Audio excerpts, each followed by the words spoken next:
it didn't come that way even today. Even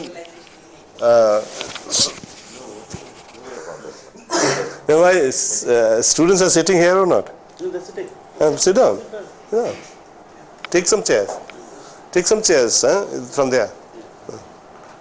We should go to the meeting. Okay. We have to call for some tea. Yeah. They also have conditions in their organization, very strict conditions that all the office bearers should marry outside their caste. I think all of them, including he. I think he started this organization. Yeah, but that is another. I have something with which I have problem. Ambedkar had suggested two kind of alternatives. One was marrying outside the caste. The caste can be broken by marrying outside the caste. And second was going to Buddhism. Both of them are not acceptable to me. Acceptable in the sense, yes, if it could happen, particularly marrying outside the caste, I would welcome. But marrying outside the caste, particularly marrying the girls or boys of upper caste, doesn't depend on you. It cannot be your choice. They won't marry. Even if you want to marry, they won't marry. The upper caste walas, they won't marry. In Delhi University, I had done a little bit of survey. There are about 10-15 cases of intercaste marriages. I mean, Dalits getting married to a non-Dalit of upper caste. And all of them invariably, from the upper caste, they were left people. Only left. I mean, if boy married a Dalit girl, that boy will either belong to this group of that group. Or I'm not naming SFI or ISAR or something, or the teachers. Either they were the members of this party, left party, or the other party. Nobody else did it. So they wouldn't marry. Even among yourselves you can do it, because there is casteism among the Dalits also. At least in north, this Jata group of Mayavati does not considers scavenging community as untouchable. I don't know whether it is true or no. That is the reason why they formed a separate organization. And they don't marry. If you can do that, at least among Dalits, then it will be some achievement. But with upper caste, this will not succeed. And then thereafter, there are cultural problems. Children don't know, particularly upper caste and Dalit marriages. I have seen children having great problems, cultural crisis. And the families of the upper caste never accept the children of if the spouse or husband is a Dalit. Generally they are cut off. I have seen that also. But anyway, this is happening in the north. I don't know how is it in the south. Same. My solution was that this entire system has to be thrown out lock, stock and barrel. Then only. I have written a novel called Mukti Path, and this talks about Mukti Path, the path of liberation. Fictionally, I have shown that this is possible. Real Mukti, the final liberation, can take place when the system is thrown out lock, stock and barrel. But one of the things Marx's way of Marx, I think, would say that if the social system changes, all those things will disappear. Yeah, exactly. You don't target that, you target the ground. Yeah. Then the beliefs, etc., will necessarily change. This will happen. That's the only way out. But there are forces active who deliberately trying not to allow Dalits to think in this way. There are forces who have been trying to portray Ambedkar as anti-Marxist, deliberately. I've seen that at work at JNU, there is a big contingent of Dalit students there. Deliberately, people come and in the evenings after the dinner, there are after dinner talks, and they give this line, and they are militantly against, first they are against the Marxists, they are not against the Brahmins. And this is a deliberate ploy being pursued, and there are forces behind it, and they give a lot of money also for that. So this is an important point that we have to reckon with. someday. That is why I was saying that this Bharati, Kamal Bharati is the only one who understands this.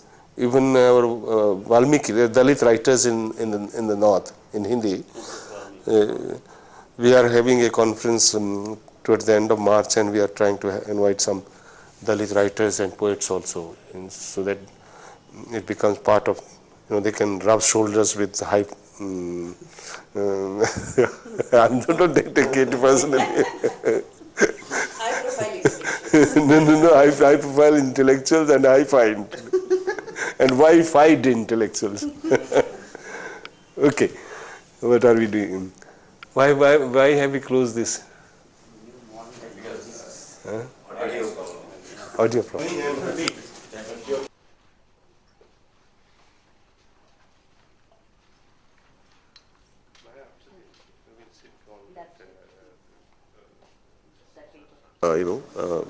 That would benefit from this today's event. So I now invite the three, Mr. Adiman of Adi Tamil Peravai, Mr. Please, Mr. Mathivannan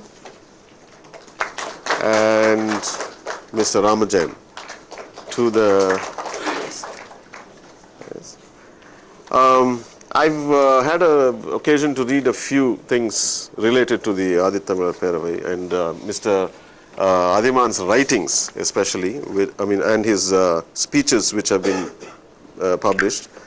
And I think for those of us who have been interested in questions of identity politics and they know the problems with identities, etc., this is an extremely interesting kind of movement which shows the way in which identity politics is both a historical necessity and how, in spite of being a historical necessity, it does not necessarily take the forms that a kind of negative critique of identity politics always ascribes to them. It's a movement which, led by Mr. Adiman, has sustained a kind of program which combines the philosophies, the theories of Periyar, the rationalist sort of leader in Tamil Nadu, Ambedkar, and Marxist sort of thought, and has brought to, I think, to identity politics the kind of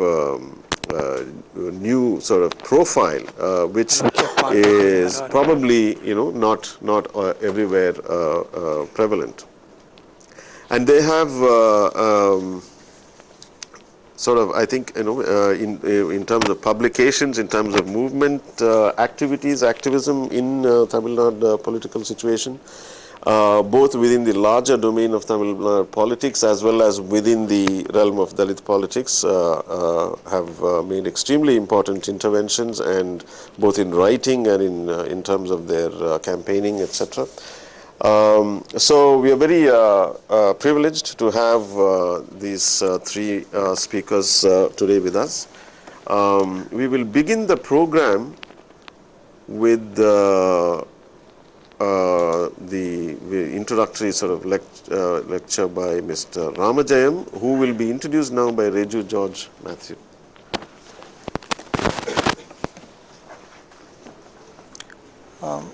I'd like to introduce Mr. Ramajayam. Born in the Dharmaburi district of Tamil Nadu, he did his BSc from Pachepas, Chennai. Afterwards, he finished his MSc. He did his BSc Physics. Afterwards, he finished his MSc from Annamalai. He was interested in political activities, even though he is not a part of any organization. He was interested in political science as such, and so his love for political science took him to JNU, where he did his MA, MPhil. His MPhil was on decentralization and cooperatives in Tamil Nadu. He looked into how the caste, how decentralization of power happened in the socio-economic institutions, and how caste becomes a determining factor in this process. So, in the 2006 Tamil Nadu elections, he was a consultant for CNN, IBN, CSDS, and The Hindu. Now at present he's doing his PhD in JNU, and he's working on the 1981 Meenakshipuram conversion of mass conversion of Dalits into Islam, and how this conversion and how the Dalits are treated by the upper caste, and how this conversion and the Dalits in general live in Tamil Nadu, and their relation to the state, the relation to the government, and so on. So he has got a very long academic career. So we are very glad to welcome him to this session, and as a token of our love, we would like to present a bouquet to him.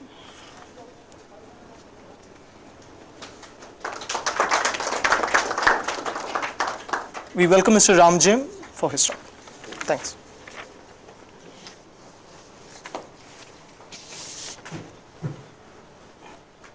It's a very great occasion, I feel. This is the maiden meeting of such kind. So where this is quite out of my academic career within the campus. This out of the campus, the very first meeting for me. And I'm very much glad and privileged to speak here. Reputed institute like English and Foreign Languages University. And first of all, the caste identity and politics of language, how it is in the present context of Dalit politics, and in particular the separate reservation for the Arunthathiyars in Tamil Nadu, the proposed resolution. And my paper is written on like Tamil language and ethnic identity of Arunthathiyars in the context of Dalit politics. So I would like to pose some questions like, is particular form or dialect of Telugu as a spoken language or mother tongue for Arunthathiyars? Or who are the Arunthathiyars? What are the social, political, cultural, linguistic identities? Where the roots comes from? Why there is a politics of language by the Dalit groups primarily? And what necessitates the Arunthathiyars to respond to the language question? So these are the main argument. And we know the Tamil nationalism has a long legacy, particularly in Tamil Nadu and earlier Madras presidency itself. So it was first against the Brahmins, and then it percolated down to the social orders. And now I read out like, and there are certain presumptions that these Arunthathiyars are the migrants from Andhra Pradesh, Karnataka. So there are others. And they are labeled by others as Telugu speaking community without knowing what is the proper Telugu, what it is. So, and the other presumption is this conglomeration of many groups like Madiga, Madari, Chakkiliyars, Arunthathiyars, and so on. There are so many smaller groups also included. And there are other presumptions like not a single caste group or group of communities engaged in leather work, scavenging, and forced undignified manual labors. And historically, they have certain evidences that the given primacy and leadership in the dynastic rules of Tamil Nadu, and the entertainment of community and the modern tradition rituals and all, how it engaging within the Tamil culture and the society. So this is what like the crux of the paper I'm planning to read out. And so it has been a long-standing question on Arunthathiyars. Are they non-Tamil community in Tamil Nadu? Now the question has moved from the ethno-linguistic surface to the political identity that the pan-Tamil nationalism and identity have being used for political manipulation by the other Dalit communities in the recent past. As a matter of fact, articulation of Tamil nationalism came into political discourse. Dalit politics in the state is the realization of the betrayal of Dravidian movement and politics in the socio-political and economic realm and the post-independence power structure.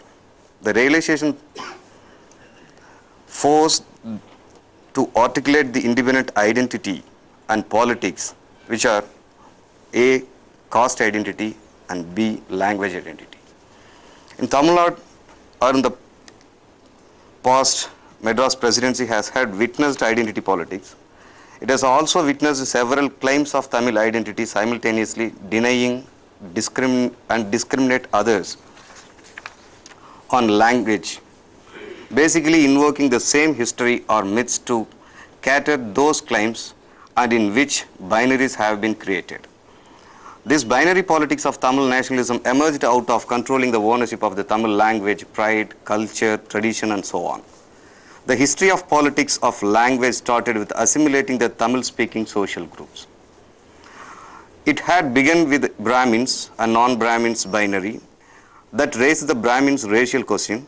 Further, they had extended to Aryan, Dravidian, and North-South divide in which language had challenging on the line of Tamil as a majority people speaking language in competing with Sanskrit. This contestation against the Sanskrit was espoused by the immediate non-Brahmin upper caste. The Madras presidency had consisted of Dravidian landscape which had all the 4 languages, though there was no much of issues or controversy between these 4 languages. During this period, there was an abridged set of non-Brahmin leadership from all the 4 languages and non-Brahmin upper castes such as Nayars, Reddys, Mudaliyars, Chettiars, and so on and so forth. In the due course, Justice Party occupies the center stage, and the language issue took prominence in the political articulation. Significantly, use of pure Tamil or non-Sanskritized Tamil language, juxtaposing Brahminical Tamil. Indeed, where non-Tamil leadership felt differently, that is, diverting Dravidians / non-Brahmins materiality, which was resulted several splits in the Justice Party. After independence, the state reorganization on the basis of language played a crucial role and helped to emerge the Tamil nationalism much stronger and paved the way for strengthening the cultural nationalism through intertwining language, culture, and tradition. There, the abstract non-Brahmin culture came into existence as a Tamil culture, where the people of land had no reservation in accepting the regional identity against the Brahminical culture and as Aryan culture, which was experienced as exploitative and superstitious. The state reorganization on the basis of language in a way claimed the claims of linguistic nationalism, the Dravidian movement expressing the regional interest and establishing the cultural nationalism through the politics of language, specifically anti-Hindi propaganda. When the debate over the language, the control of language and the supremacy of literature and knowledge taking place, there were claims and counterclaims, affirmation and assimilation, denial and counter-refutation, which had happened over period of contemporary history of Tamil Nadu. Brahmins had to respond to the rhetoric of contribution to the Tamil language, which in turn took political dimensions as the regional and the national leadership dominated by the Brahmins gave rise to the space for the consolidation of all the non-Brahmin caste groups. The discourse took place at every layer of caste hierarchical structure. Frankly speaking, from non-Brahmin upper caste to intermediary caste of OBC and most backward caste kind of claim, original owners of Tamil language had been contestation and one below made target for this kind of denial. The post-independence scenario of Tamil politics entered into catch-all through mass media such as using cultural artifacts, playing drama, street play and commercial entertaining movies and messaging, reaching the vast section of the society in a short span of time, which helped to sensitize the social situation and the existing realities and challenging those factors by the forces through powerful articulations of cultural nationalism and went to the extent of validating the polemics also. Though the language has an important role to define the nationalism. The decade-long program of Tamil nationalism encountered Sanskrit as well as Hindi in an imposition on its cultural realm. These encounters provided a space for the Tamil cultural nationalism and strongly emerged as distinct political identity, that is Dravidian ethnic identity.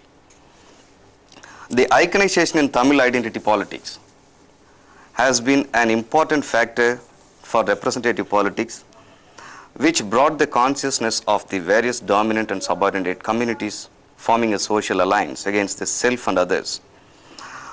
In the process of iconization, the Dravidian movement successfully captured the minds of the subordinate sections of the society, which was so-called Dalits.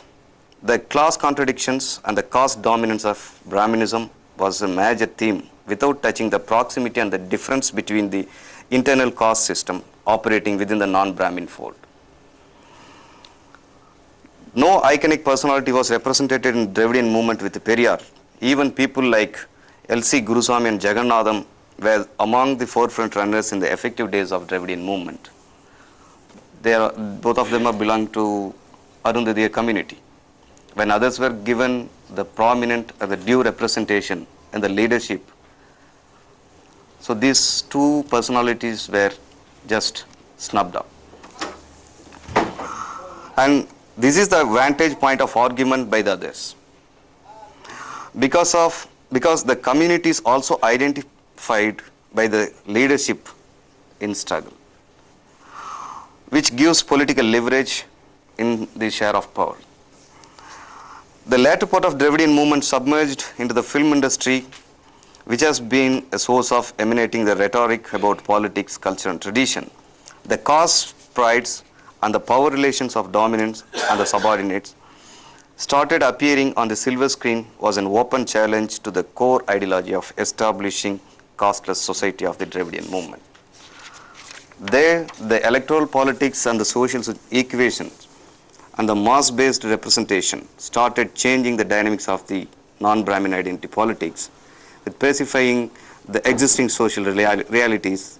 Political avenues are opened for the assertive groups who agitated against the socio-political and the economic dominance of the non-Brahmin upper caste.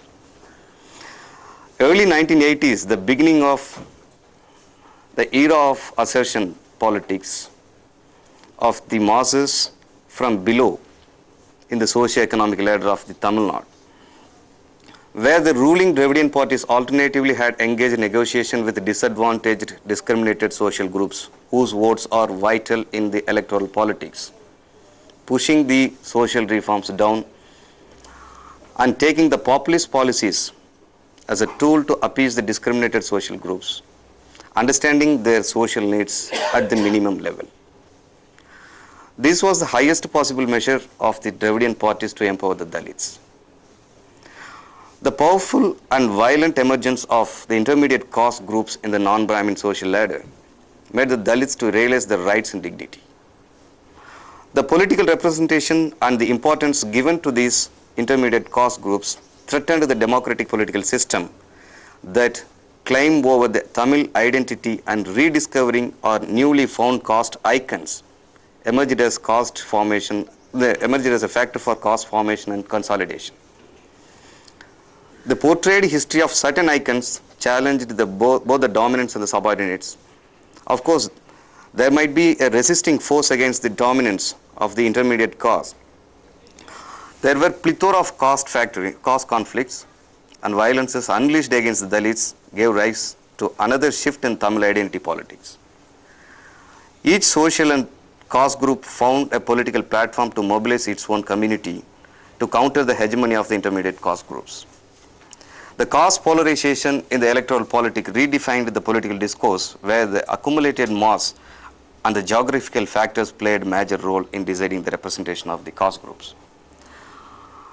And these so wherever the dominant caste groups like within OBC or Dalits, the geographical factor becomes very important in representation also.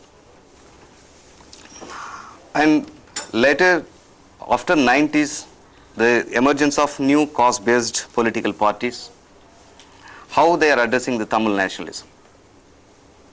So what is the compulsion to take this Tamil nationalism as a political plan? So necessary to take up the Tamil nationalism to counter the mainstream Dravidian parties. In general, Karunanidhi, Dravidian political parties in general, and Karunanidhi in particular, and his way of portrayal and symbolization of Tamil. Because the top echelons of non-Brahmin caste groups have achieved the social status through the language politics. And later the intermediate caste group also succeeded with the demand of separate reservation by achieving the top brass non-Brahmin caste groups.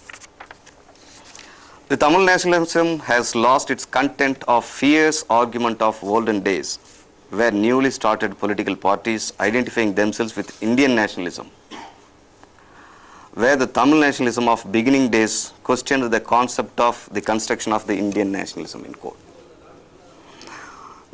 That was the success of Dravidian movement taking the issue of language politics and argument in different levels to acclaim the classical status for that language.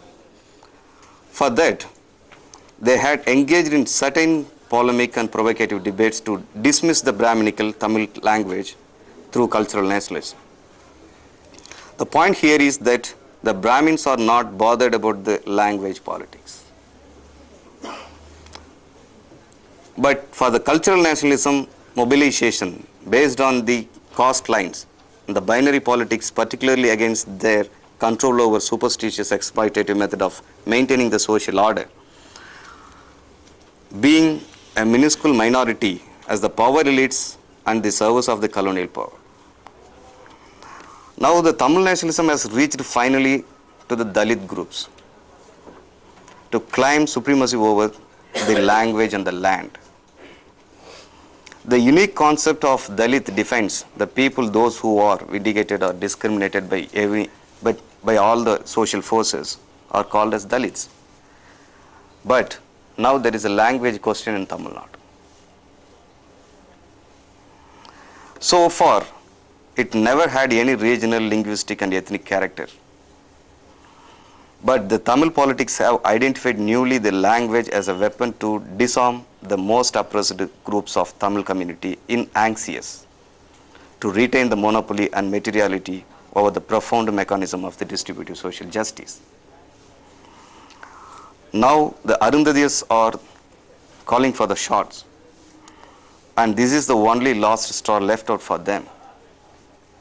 Since no social policies have reached or not systematically allowed to reach the community, because there is no strong support base at the political and the bureaucratic level,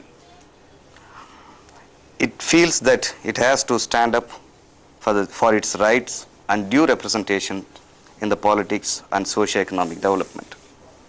In that case, first they have to respond to their immediate oppressor and to trace their history, social lineage, power relationship with other caste groups, not because they are grass without roots. Since their deep-rooted identity in the Tamil society and culture somehow categorically missed out to mention in the large subaltern history of Tamil Nadu. The literary evidences have shown their social presence and the primacy given in the dynastic rules have to be brought out to lay the track to streamline the mobilization and consolidation. Elsewhere, I have argued that Dalits have begun to articulate independently and distance from keeping distance or keeping away themselves from the Dravidian politics. They too follow to turn or replicating the same kind of construction of history of people. Arunthathiyars are targeted by the better off or the certain language fanatics. Thank you.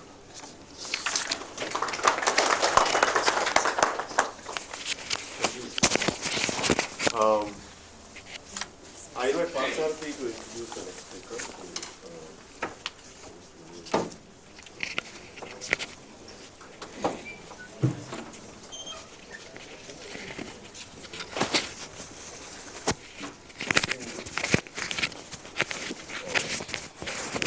Ma.Mathivannan is one of the very important poet and literary critic and activist.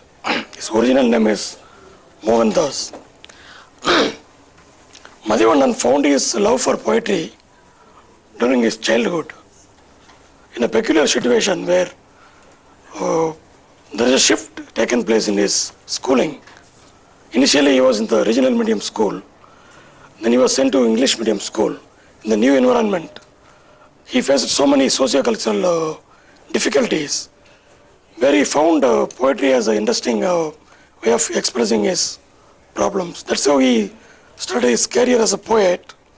Later in 1988 onwards, he was associated with Tamil Nadu Kala Perimandram. That's a literary wing of CPI, Communist Party of India. Then after some time, he found there is a need to move a bit from CPI and articulate much more particular things about Dalit unity and issues very much related to Dalits and their concerns. That's how he started writing poetry much on Dalit unity and issues related to Dalits. One of his collections in the early 90s, Nerindu, it talks much about Dalit unity. And after the emergence of recent debates on Periyar and Arunthathiyar, so Madhi also found there is a need to focus much on Arunthathiyars. I mean the Dalits within the Dalit community. So he found it will be more effective if he focuses much on Arunthathiyar issues. So nowadays he is much more interested in Dalits in general, Arunthathiyars in particular. So he has also translated some of the writings of Kanja Ilaya, Professor Muttaya, and Yelluri Sudhagar, a Telugu poet, and a couple of literary critical essays. In particular, I would like to focus on two. One is everybody would be knowing about the popular writer Thaggali Sivasankaram Pillai. He wrote a very popular novel in Malayalam, and it has been translated. It's called Scavenger's Son. It's been kept in the many university syllabus and all. So Madhi has a very interesting critique of Thaggali Sivasankaram Pillai's portrayal of scavenging community and their practices, culture, whatever. Now another thing I want to like to say that Madhi has been constantly providing a very critical, he is very critical about the non-Dalit writers who issue deals with the issue of Dalits. So he is constantly focusing on that kind of writings and providing critique of and pointing out the problems in those kind of writings. Recently his book came out that's focused on inner reservation for Arunthathiyars. I guess probably today also Madhi is focusing on, his speech will be focusing on inner reservation for Arunthathiyars. You'd like to call Ma.Mathivannan.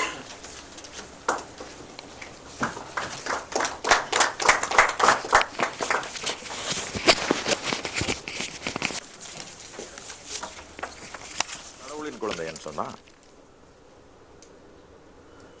அப்போ அவரு கடவுளின் குழந்தைகள் என்ற பெயரை காந்தி சூட்டுகிறார். அதற்கு பிறகு பெரியார் நமக்கு எல்லாம் ஆதி திராவிடர்கள் என்கிற பெயரை தமிழ்நாட்டில் சூட்டுகிறார். அதற்கு பிறகு கன்சிராம் போன்றவர்கள் அதற்கு பிறகு தலித்.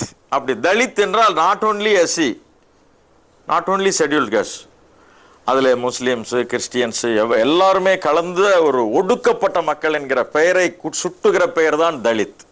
எல்லாருமே அதில் அடக்கம். இந்தியாவில் யாரெல்லாம் ஒடுக்கப்பட்டிருக்கிறார்களோ அவர்களுக்கு எல்லாம் சூட்டப்படுகிற பெயர் தான் தலித். இப்படி எல்லோரும் எல்லா பெயரும் வைத்துக் கொண்டிருக்கிறார்கள். நம்மை தமிழ்நாட்டிலே சக்கிலியர்கள் என்று கேவலமாக அழைத்துக் கொண்டிருக்கிறார்கள்.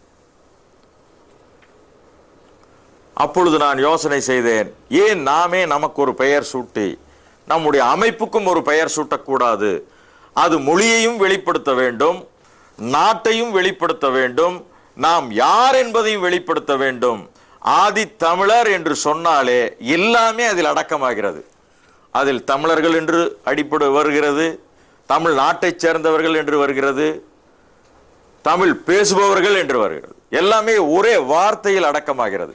இந்த பெயர் வைத்தவுடனே தமிழ்நாட்டிலே இருக்கிற பல்லர்களும் அங்கே இருக்கிற பறையர்களும் இந்த பெயர் நீங்கள் எப்படி வைக்கலாம் என்ற கேள்வியை எழுப்புகிறார்கள். நான் பேர் வைக்கிறது என்னுடைய உரிமை, இது யார் இவங்க கேள்வி கேட்கறதுக்கு? கேட்டார்கள், முக்கிய தலைவர்கள் எல்லாம் கேட்டார்கள். இன்னும் சொல்ல போனால் மரியாதைக்குரிய தோழர் திருமாவளவன் அவர்களே கூட என்னை எப்படி இந்த பெயர் வைத்திருக்கிறீர்கள், உங்கள் மக்கள் எல்லாம் தெலுங்கு பேசிக் கொண்டிருக்கிறார்களே என்று அவர்கள் கேட்டார்கள். நான் அப்பொழுது அவர்களுக்கு சொன்னேன், தமிழ்நாட்டிலே பேசப்படுகிற தெலுங்கு என்பது வீட்டு மொழி மட்டுமே. அவர்களுக்கு அந்த ஸ்கிரிப்ட் எழுத்து முறை தெரியாது, எழுத்து கிடையாது, படிக்க தெரியாது. ஒன்லி ஸ்போக்கன் லாங்குவேஜ், அவ்வளவுதான். Colloquial spoken language. அதுல முழுதும் தமிழ் தான் இருக்கும் மொழிய அந்த தமிழும் அங்கே பேசுகிற அங்கே அருந்ததியர்கள் பேசுகிற தெலுங்கும் இங்கே ஆந்திராவிலே பேசுகிற தெலுங்கும் ஒன்று கிடையாது. மிக சமீபத்தில் மரியாதைக்குரிய தோழர் மந்தகிருஷ்ண மாதிகா தமிழ்நாட்டுக்கு வந்தார். அவர் தெலுங்கிலே பேசினார். அங்கே தெலுங்கு பேசக்கூடிய நம்முடைய தோழர்கள் அவருடைய பேச்சை தமிழிலே மொழிபெயர்க்க முடியவில்லை. 4 பேர் முயற்சி செய்தார்கள், முடியவில்லை. பிறகு அவர் ஒட்டுமொத்தமாக பேசிவிட்டு புரிந்தால் புரியட்டும், புரியாவிட்டால் போகட்டும் என்று சொல்லிவிட்டு போய்விட்டார். ஆக இதுதான் தமிழ்நாட்டிலே அருந்ததியர்கள் பேசுகிற தெலுங்கு மொழியினுடைய நிலை. இரண்டாவது, அங்கே இருக்கிற அருந்ததியர்கள் தமிழர்கள் என்று ஏன் சொல்கிறோம்? அவர்கள் ஆந்திரத்திலிருந்து வந்தார்களா, அல்லது அங்கே பேசுகிற கன்னடம் பேசுகிற அருந்ததியர்கள் கர்நாடகாவில் இருந்து வந்தார்களா என்று சொன்னால் அங்கே இருந்திருக்கலாம். என்ன காரணம் என்று சொன்னால், தமிழ்நாடு என்பது மெட்ராஸ் பிரசிடென்சி. ஆந்திரம், கர்நாடகம், தெலுங்கு எல்லாம் அடங்கினது தானே மெட்ராஸ் பிரசிடென்சி. ஆங்கிலேயர்களுக்கு முன்பு, சேர சோழ பாண்டியர்களுக்கு முன்பு அதியர் வேளிர்குடி என்கிறவர்கள் தர்மபுரி மாவட்டங்களிலே ஆண்டு கொண்டிருந்தார்கள். அதிலே ஒரு மன்னன் அதியமான் நெடுமான் அஞ்சி, அவனுடைய வழித்தோன்றர்கள் தான் அருந்ததியர்கள் என்று இப்பொழுது நாங்கள் சொல்கிறோம். மறுப்பவர்கள் மறுக்கட்டும். அந்த அதியமான் நெடுமான் அஞ்சி வடுக நாடு என்று சொல்லக்கூடிய ஆந்திராவிலும் கன்னடத்திலும் அவர்கள் போர் சூழும் பொழுது அவர்களோடு அந்த படை வீரர்கள் அங்கே சென்று, அந்த படை வீரர்களும் அந்த மக்களும் அங்கே தெலுங்கோ அல்லது கன்னடமோ கற்றுவிட்டு மீண்டும் அவர்கள் தமிழ்நாட்டுக்கு ஒரு பகுதியில் வருகிறார்கள், அந்த கொஞ்சம் பேர். ஆனால் தமிழ்நாட்டில் அருந்ததியர்கள் எப்பொழுதும் இருக்கிறார்கள். சக்கிலியர் என்ற பெயர் ஆந்திராவிலே கிடையாது. ஆனால் சக்கிலியர்கள் தான் ஆந்திராவிலிருந்து வந்தார்கள் என்று எட்கர் தர்சன் சொல்கிறார். அது எப்படி பொருந்தும்? ஆந்திராவிலே சக்கிலியர் என்கிற பெயரே கிடையாது. கஞ்சம் மாவட்டத்திலிருந்து வந்ததாக அவர் குறிப்பிடுகிறார். அது இங்கே இருக்கிற பார்ப்பனர்கள் சொல்லிய வரலாற்றை வைத்து எட்கர் தர்சன் எழுதியிருக்கிறார். அவர் எழுதிய வரலாறு இன்னும் ஆய்வுக்குட்படுத்தப்பட வேண்டியிருக்கிறது. ஆக தமிழ்நாட்டில் இருக்கிற அங்கேயே தமிழ் பேசுகிற அருந்ததியர்கள் இருக்கிறார்கள். அவர்களுக்கு கன்னடமும் தெரியாது, அங்கே தெலுங்கும் தெரியாது. என்ன சிக்கல்? ஏன் இப்படி மொழியை தமிழ்நாட்டிலே முக்கியத்துவப்படுத்துகிறீர்கள்? எஸ்சி என்றால் இந்தியாவிலே எஸ்சி என்கிற அடிப்படை தாழ்த்தப்பட்டவர் என்கிற அடிப்படையிலே தான் உங்களுக்கு சலுகை வழங்கப்படுகிறது, ரிசர்வேஷன். அதற்காக நீங்கள் ஏன் மொழியை முன்வைக்க வேண்டும்? இதுதான் கேள்வி. தாழ்த்தப்பட்டவர்களுக்கு நீங்கள் தெலுங்கு பேசினால் என்ன, உருது பேசினால் என்ன, தமிழ் பேசினால் என்ன, எது பேசினால் என்ன? உங்களுக்கு ரிசர்வேஷன் உண்டல்லவா? பின் ஏன் தமிழை முன்வைக்கிறீர்கள் என்று சொன்னால், தமிழ்நாட்டிலே தமிழை பேசாமல், தமிழை முன்னிறுத்தாமல் யாரும் அங்கே அதிகாரத்துக்கு வர முடியாது.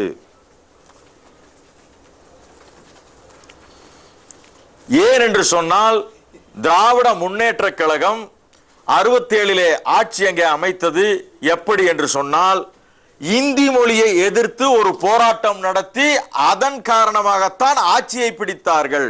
மொழி போராட்டம் எகெயின்ஸ்ட் இந்தி. இன்று வரைக்கும் அங்கே இந்தி அரசு மொழியாக உள்ளே நுழைய முடியவில்லை. இன்று வரைக்கும் அங்கே அரசு பள்ளிகளிலே படிப்பவர்களுக்கு இந்தி தெரியாது. இங்க எல்லா மொழியும் நீங்க பேசுறீங்க.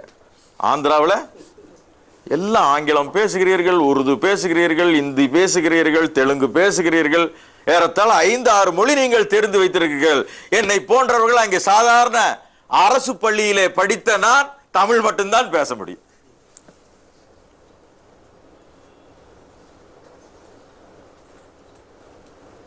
இதுதான் அங்கே நிலைமை. இரண்டாவது,